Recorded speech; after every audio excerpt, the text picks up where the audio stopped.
कुठं झाला रे? अहो पप्पा, मी दिल्लीला चाललोय. तिथं तुला घरचं काम म्हणलं की साधं गल्लीत जायला जमत नाही, आणि दिल्लीत कशाला चालला? अहो पप्पा, तिथे 19 दिवसापासून सोनम वांचूक सरी उपोषणाला बसले. त्यांना पाठिंबा देण्यासाठी चाललोय मी. खोटं नको बोलू, इथं टीव्हीवर कशाचीच बातमी नाही आली. कशाचं उपोषण आहे?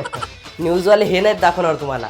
एक आणि एक कसे 11 होतात ते दाखवतात. अरे पण 19 दिवस झाले सोनम वांचूक जर काही खात नसेल, याच्यात त्याची चूक आहे. कारण की मोदी साहेबांनी सांगितलं तेल कमी खा, त्यानं काहीच जर खाल्लं नसेल त्याची चूक आहे. बरोबर ऐकत नाहीत साहेबाचं. अहो पप्पा, मोदी साहेबच ऐकणं झाले यांचं उपोषण नीट पेपर लीकमुळे 20 विद्यार्थ्यांनी आपला जीव गमावला, त्यांना न्याय मिळवून देण्यासाठी आहे.